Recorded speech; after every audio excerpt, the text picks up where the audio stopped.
Madeline never expected her life to flip upside down on an ordinary Wednesday evening. She was in the kitchen, finishing up dinner, when the doorbell rang. She thought it was a package or maybe a neighbor.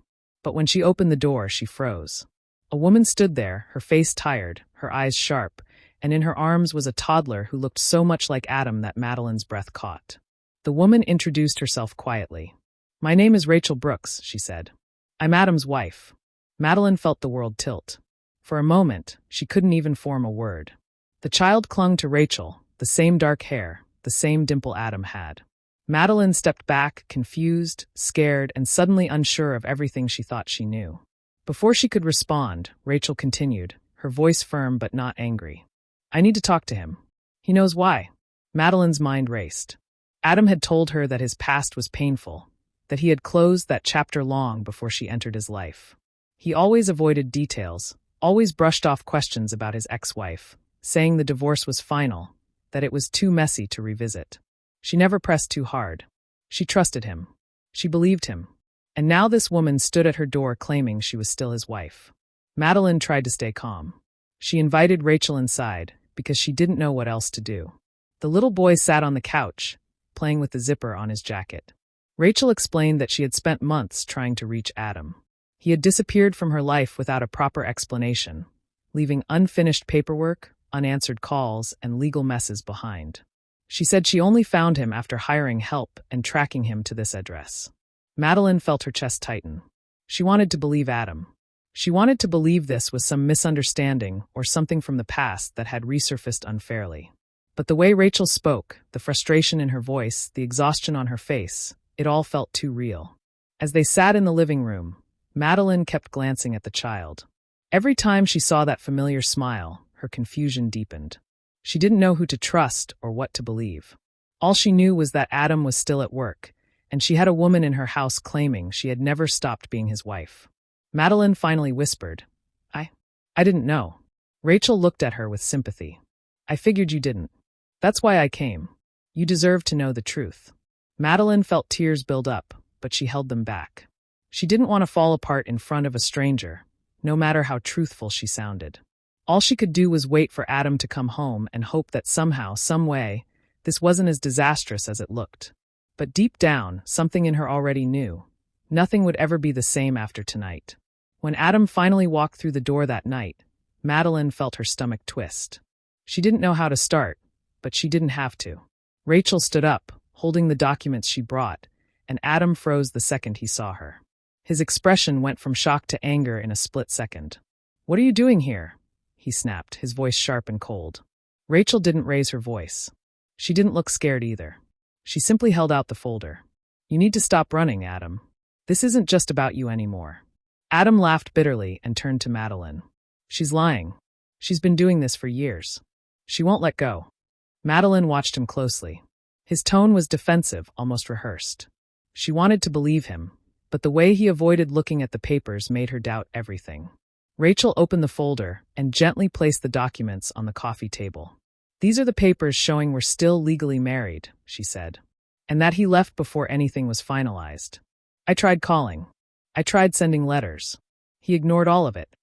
Adam didn't even glance at the documents. "She forged all of this," he said angrily. "She's trying to ruin our peace. She always does this."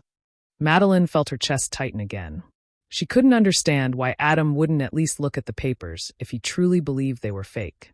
Something about the whole situation felt twisted. Still, she tried to stay calm. "Adam," she said quietly, "just look at them. Please." He shook his head quickly. "No, I'm not feeding into her nonsense. She's obsessed with me.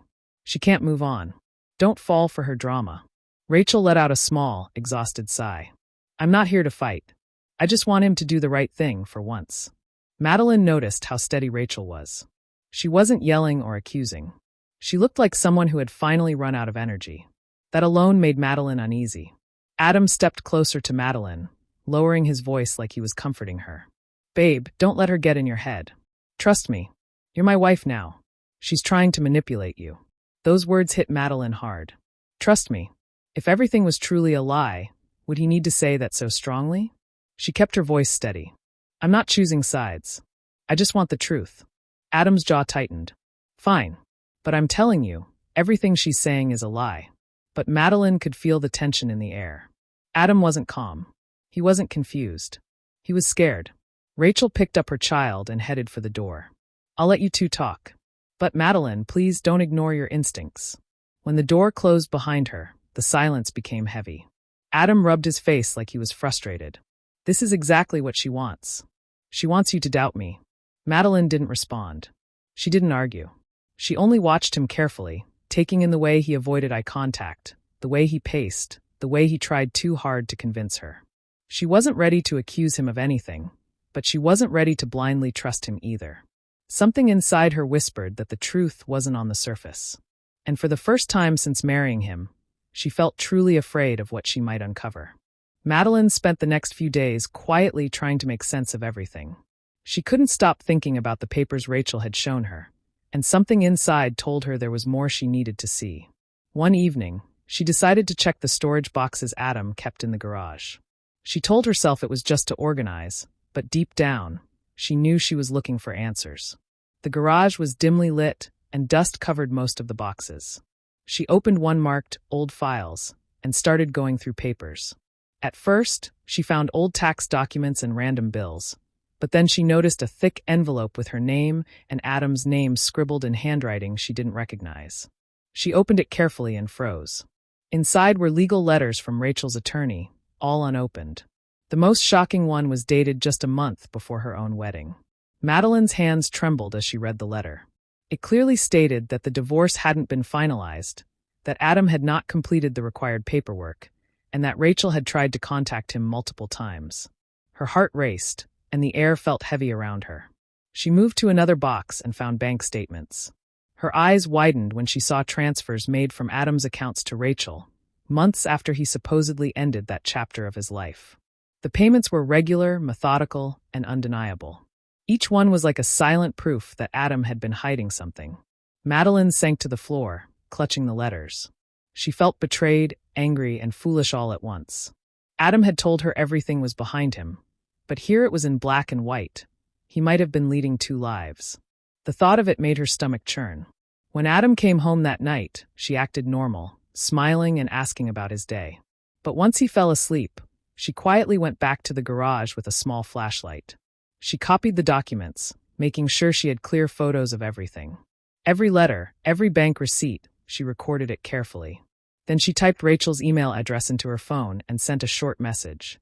I found the documents in Adam's storage. I need to know the truth. Can we talk? Her fingers hesitated before hitting send. She felt nervous and exposed, but she knew she couldn't wait any longer. Her heart pounded as she imagined Adam discovering what she had done. But deep down, she knew it was the only way to protect herself.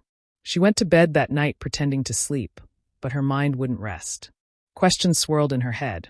How long had he been lying, and what would happen if Rachel really had the right to be there? For the first time, Madeline realized that Adam's carefully built world around her wasn't as stable as she had believed.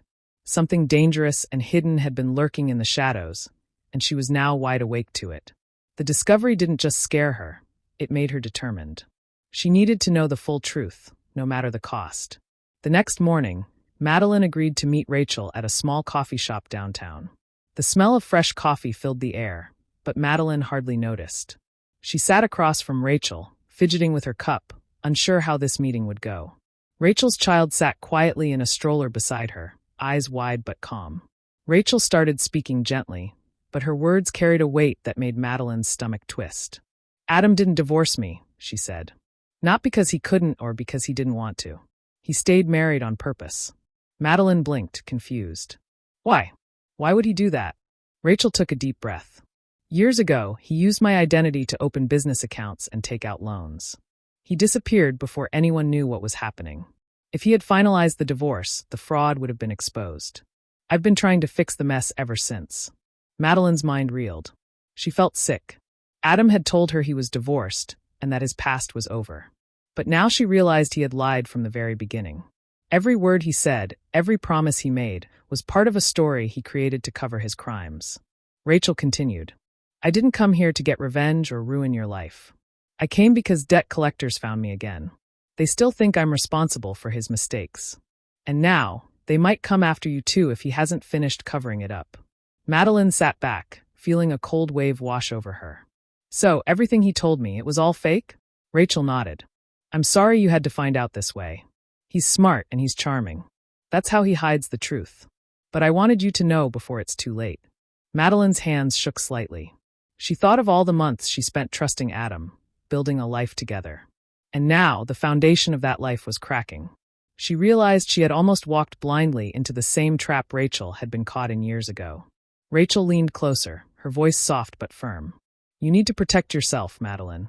I can help you, but you have to be careful. He's dangerous when he's cornered. Madeline nodded, feeling both fear and a strange relief. At least now she had someone on her side, someone who understood the truth. The betrayal from Adam was deep, but Rachel's honesty gave her a small anchor in the storm.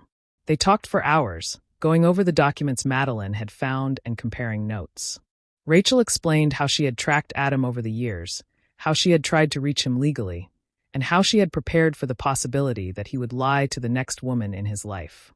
By the time they left the coffee shop, Madeline felt a new determination rising inside her. She couldn't undo the past, but she could face the truth head-on. She could protect herself and make sure Adam couldn't hurt her the way he had hurt Rachel. As they walked out into the cool morning air, Madeline realized one thing clearly. She wasn't alone anymore. And for the first time since this nightmare began, she felt ready to fight back. Madeline walked into the house, her hands gripping the folder of documents she had copied and discussed with Rachel. She knew she couldn't wait any longer. Adam was in the living room, flipping through a magazine, acting like everything was normal. Adam, we need to talk, she said firmly, placing the folder on the coffee table. He looked up, a small smile on his face. About what? He asked, though his eyes narrowed slightly. About the truth, Madeline replied, her voice steady. About Rachel. About the fraud. About everything you've lied to me about. Adam's smile faded, replaced by a flash of anger. Oh, so now you're friends with her, huh? You've been talking behind my back. Is that it? I'm not her friend, Madeline said. I just want to know the truth. That's all. Adam stood up abruptly, his charm gone. She's manipulating you. She always does this. Can't you see she's trying to ruin our life? I don't care about her, Madeline said, keeping her voice calm.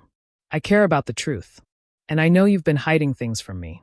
I've seen the papers, Adam. The letters, the bank transfers, everything. His face went pale for a moment. Then he slammed his hand on the table. You don't understand what you're doing. You're crossing a line. You're accusing me of things I didn't do. Madeline quietly picked up her phone and pressed record. She kept her tone steady. Adam, if you ever loved me at all, you'll tell the truth. Right now. Before it's too late. He took a step closer, his voice rising. You think you can turn this around on me? You think I'll let you destroy me? You don't know what you're doing. Madeline held her ground. She didn't flinch, even as he gestured wildly, pacing around the room. I'm not destroying you. I'm protecting myself. And I want honesty. That's all. For a moment, Adam's eyes darted around, searching for a way out, a way to twist the situation. But he knew she had the evidence, that the truth was no longer his to control. Finally, he stormed toward the door, muttering threats under his breath. He slammed it behind him so hard the walls shook. Madeline sat down slowly, her body trembling from adrenaline and fear. She felt shaken, but a strange sense of relief washed over her. She listened to the quiet house, knowing that Adam's mask had slipped. She had seen the real him, the one who lied, manipulated, and panicked when cornered. But she also realized something important. She wasn't afraid anymore. Madeline looked at her phone, the recording still running. This was proof. Proof of his lies, proof of the confrontation, proof of the truth. And for the first time since all of this began, she felt ready. Ready to face whatever came next, ready to protect herself, and ready to make sure Adam couldn't hurt anyone else, including her. After the confrontation, Madeline felt a mixture of fear and determination. She knew she couldn't face Adam alone. That's when she reached out to Rachel. At first, the conversation was tense. Both women had been hurt by Adam in different ways, but they realized they shared the same goal: stopping him before he could hurt anyone else. They decided to meet again, this time in a quiet office where they could go through everything without interruptions. Rachel brought her own records, old bank statements, letters, and messages from Adam that she had kept over the years. Madeline had copies of the documents she found in Adam's storage, along with the recordings from their confrontation. Sitting together, they laid everything out on the table. Bank transfers showed Adam sending money to accounts in Rachel's name long after their supposed divorce. Emails revealed conversations where he tried to manipulate both women. Text messages exposed lies, promises, and attempts to cover up his tracks. Slowly, the full picture began to form. Adam had been living a double life, hiding his crimes while pretending to start over. Madeline felt a chill as Rachel added a detail she hadn't known. "He's planning to move funds offshore," Rachel said, pointing to a set of emails. "He's trying to vanish completely, leaving both of us in ruin." The sense of urgency hit Madeline hard. They couldn't wait. They needed legal help to stop him. They contacted a lawyer who specialized in fraud and family law. The lawyer went through all the documents and shook her head. "This isn't just bigamy," she said. "This is identity theft, fraud, and deliberate financial manipulation. You have enough evidence to press charges and to protect yourselves from any future schemes." Hearing this, both women felt a mixture of relief and determination. Relief that someone believed them and understood the severity of Adam's actions. Determination because now they could finally take action and make sure he couldn't get away with what he had done. They decided to work together, combining all their evidence into a single case. It was strange at first. Two women who had never met before, suddenly allies against the same man. But the betrayal they both experienced created a bond stronger than any mistrust. They made plans carefully, documenting everything, making copies of files, and preparing statements for the lawyer. Each step brought a sense of empowerment. For the first time, they felt like they were taking control instead of being victims. As they left the lawyer's office, Rachel smiled faintly at Madeline. "I guess some things are better faced together," she said. Madeline nodded. "We'll make sure he can't hurt anyone else. Not us, not anyone." For the first time since this nightmare began, they both felt hope. Together, they were no longer just victims of Adam's lies. They were a force he could no longer ignore. And that made all the difference. The morning the police arrived at Adam's office, Madeline and Rachel watched from a safe distance, hearts pounding. Officers moved quickly, entering the building and seizing computers, files, and boxes. Madeline felt a mixture of fear and relief. This was the moment the truth would finally come to light. Inside the office, detectives worked methodically, uncovering everything Adam had tried to hide. His new company, which he had presented as legitimate, was nothing more than a shell. Money flowed through accounts in Rachel's name, carefully hidden from banks and creditors. Madeline's name appeared on new documents, showing that Adam had been setting her up as the next scapegoat if anyone had looked too closely. The evidence was overwhelming. Every lie, every manipulation, every attempt to cover his tracks was documented. Adam's schemes had been detailed and deliberate, but now they couldn't save him. Within days, Adam was arrested. He was charged with fraud, identity theft, and bigamy. Madeline and Rachel both received official notices to testify in court, and though the thought of facing him in front of a judge and jury was frightening, they knew it was necessary. The courtroom was tense the first day. Adam tried to charm the judge, flashing the same confident smile he had used to manipulate everyone around him.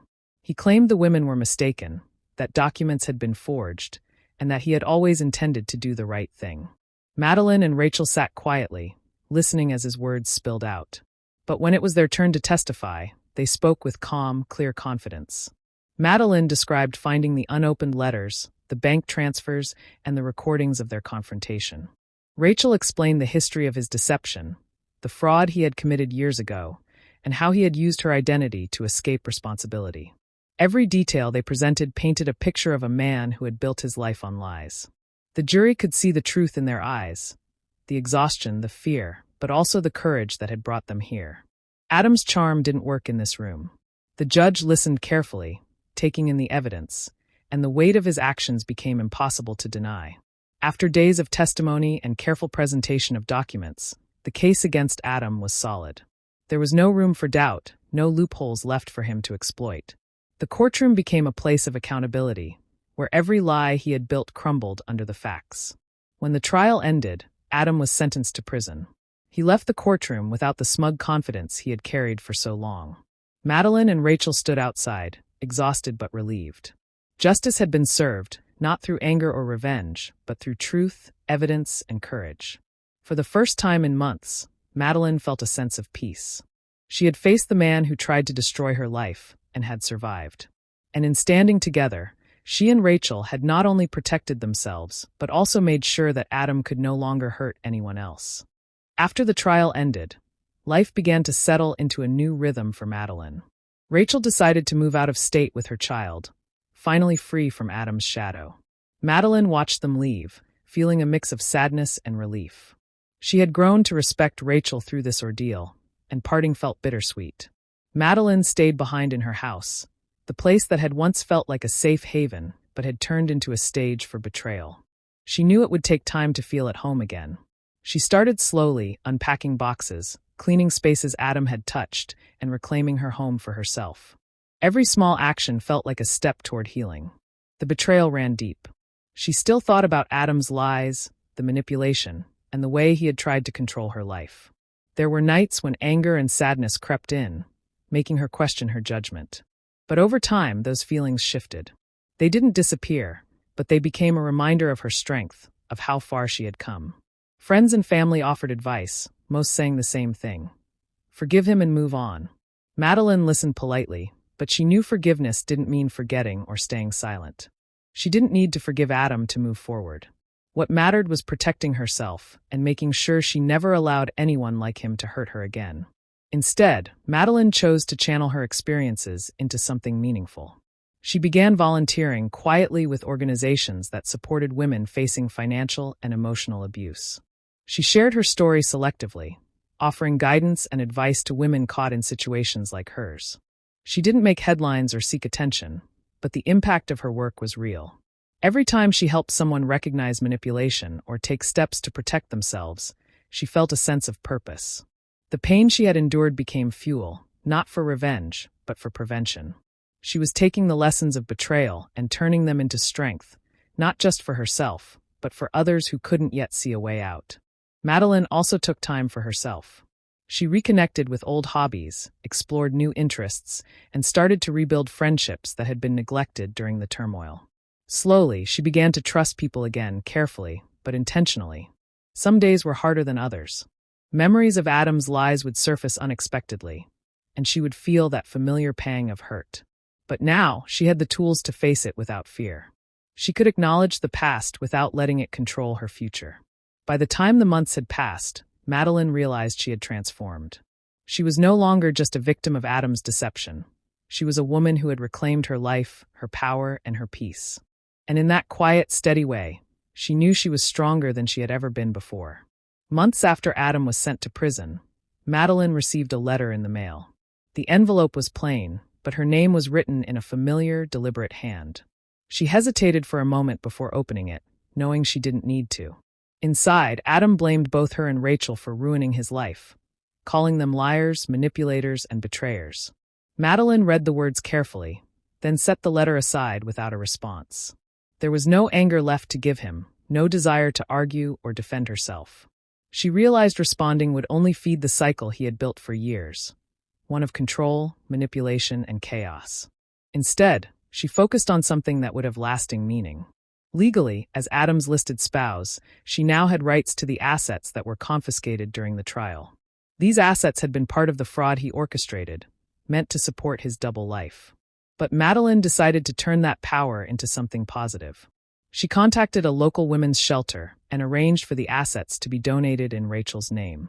It was a gesture of acknowledgement, a way to honor the bond they had formed and the truth they had uncovered together. More importantly, it was a reclaiming of power, taking what Adam tried to use against them and turning it into something that could help others. Madeline didn't announce the donation publicly. She didn't seek praise or recognition. Her revenge wasn't about rage, shouting, or revenge in the traditional sense. It was quiet, controlled, and deliberate. It was about reclaiming her life, her power, and her sense of justice in a way that Adam could never touch. When she thought of Adam now, she didn't feel fear or anger. She felt a calm certainty. He had tried to define her story, to manipulate her future, and to break her spirit. But she had turned his deceit into strength, and that was the final victory. Madeline also spent more time reflecting on herself. She realized that true revenge isn't about harming someone who wronged you. It's about living fully and reclaiming your life from their shadow. By helping others, by building her independence, and by protecting her peace, she had created an ending that belonged entirely to her. She kept the letters he sent, not out of sentiment, but as a reminder of how far she had come. Each one was a symbol of his attempt to control, and her refusal to let him succeed. She folded them neatly and stored them away, knowing they no longer held power over her. In her home, quiet and secure, Madeline felt a sense of completeness. She had survived deceit, betrayal, and manipulation. She had built alliances, faced the truth, and acted with clarity. And in the end, her life was hers, free, strong, and guided by her own choices. Madeline smiled softly, knowing she had finally written her own ending, one where Adam's lies no longer mattered, and her strength and integrity defined her story. Madeline stood on the front porch, the sunlight warm on her face. The house around her was quiet, peaceful, and completely hers. She took a deep breath, feeling the weight of everything that had happened begin to lift. The memories of Adam, the lies, and the betrayal were still there, but they no longer controlled her. She thought back to the night Rachel had appeared at her door. How terrified and uncertain she had felt. How every word Adam had spoken since then had been a careful lie.